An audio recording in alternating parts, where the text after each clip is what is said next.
All right, today we're tackling something really interesting. We're going to dive into a pretty provocative proposal for a brand new psychological condition, one that sits right at the wild intersection of politics and mental health.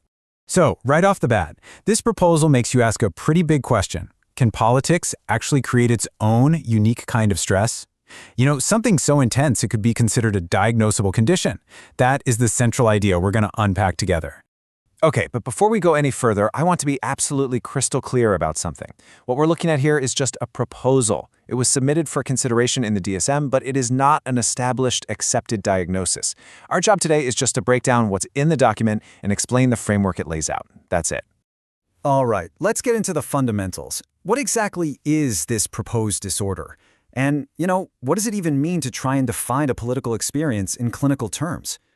So here's the working definition from the proposal itself. It calls this a stress response syndrome that's driven by what it calls a perceived ongoing threat from Trump-associated rhetoric and policies. But the really key phrases to pay attention to here are persistent dysregulation and impairment. This is important because it's saying this isn't just about being politically upset or angry. We're talking about a lasting, serious disruption to someone's daily life. So how does this supposedly work? The proposal lays out a kind of two-step engine that drives the whole thing. First, you've got this state of chronic threat monitoring, basically being on high alert all the time, just waiting for the next tweet, the next news alert, the next policy change. And then that gets combined with this deep distress from what it calls a values violation. Think of it as a feeling that your core moral beliefs are being attacked, which is pretty similar to the concept of moral injury. Okay, so if that's the engine, what's the fuel? What are the actual triggers? Well, the proposal gets pretty specific, breaking them down into what it calls identity-linked stressors. It basically splits these triggers into two big buckets. On one hand, you have rhetoric-based threats. This is all about the distress caused by, repeated language that's perceived as degrading or menacing. And on the other hand, you've got policy-based threats. This is about the distress that's tied to actual concrete actions and policies. And to give you a feel for what policy-based really means here, the document lists some very specific examples. Things like immigration enforcement and ICE escalation, the dismantling of public health initiatives like the ACA, restrictions on abortion access, and even broader things like the perceived politicization of the DOJ or the destabilization of alliances like NATO. All right, so we've talked about the stressors. Now let's connect those to the actual experience. And this is where the proposal gets really, really specific, with a full-on symptom checklist. And here's the magic number according to this framework, 6. For a diagnosis to even be considered, a person would need to have at least 6 symptoms from the different groups we're about to walk through. The first category of symptoms is all about what's going on inside your head.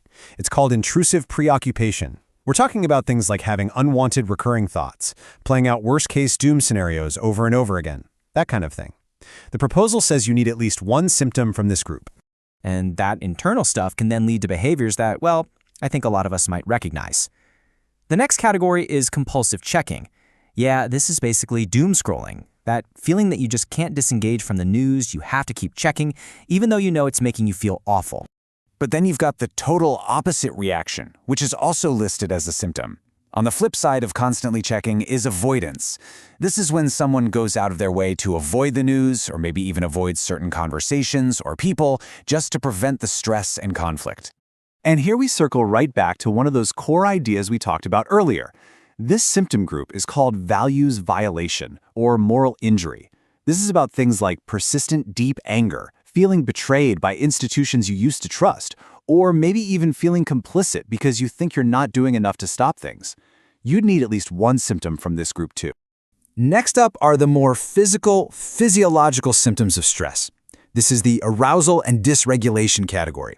So think trouble sleeping, being on edge and irritable all the time, not being able to concentrate, all those classic signs that your nervous system is just stuck in overdrive. And finally, we get to what is arguably the most important piece of the puzzle, functioning impact. This is the so what category. It's not just about how you feel, it's about how all this is actually affecting your life. We're talking about real, tangible consequences, like your work is suffering, your relationships are breaking down, or maybe you're using substances more to cope. Okay, so at this point you might be thinking, a lot of this sounds like anxiety, or maybe even PTSD. And you'd be right to think that. The proposal totally anticipates this, and it actually spends a lot of time trying to explain how this diagnosis would be different from other existing ones. This is a really critical part of the whole argument. A huge part of that distinction comes down to timing and severity. The proposal is very clear. This isn't about just having a bad week after some tough news. To even qualify, the exposure to the stressor and the symptoms have to last for at least a month, and this is key, it has to cause clinically significant impact. That's a fancy way of saying it has to create a real, measurable, negative impact on your life. And this is where we see the rule-outs. Basically, for this diagnosis to stick, the symptoms can't be better explained by something else that's already in the book, like PTSD, generalized anxiety disorder, depression, or OCD. For example, the proposal argues it's different from classic PTSD because the trauma isn't a single event in the past. It's perceived as an ongoing, ever-present threat. And it's supposedly different from generalized anxiety because the anxiety isn't just general. It's tied very specifically and persistently to this one political source. This whole attempt to carve out its own little diagnostic space is really the heart of the proposal. So, after going through all that, what's the big takeaway here? What's the point of even proposing something like this? Is it a useful framework, or is it just a label? Well, at its core, the document really presents itself as a framework. The goal seems to be to give doctors and patients a shared language, a way to understand a very specific pattern of distress that, the author argues, is unique to this particular political moment and just isn't covered well by our existing diagnosis. And that really leaves us with a big, complicated question to think about, right? Is putting a name on something like this the first step to actually understanding it and helping people? Or does creating a diagnosis that's literally named after a politician risk pathologizing what is, for many, just passionate political disagreement? It's a tough question, and it's really at the heart of this entire debate. Thanks so much for digging into this with us.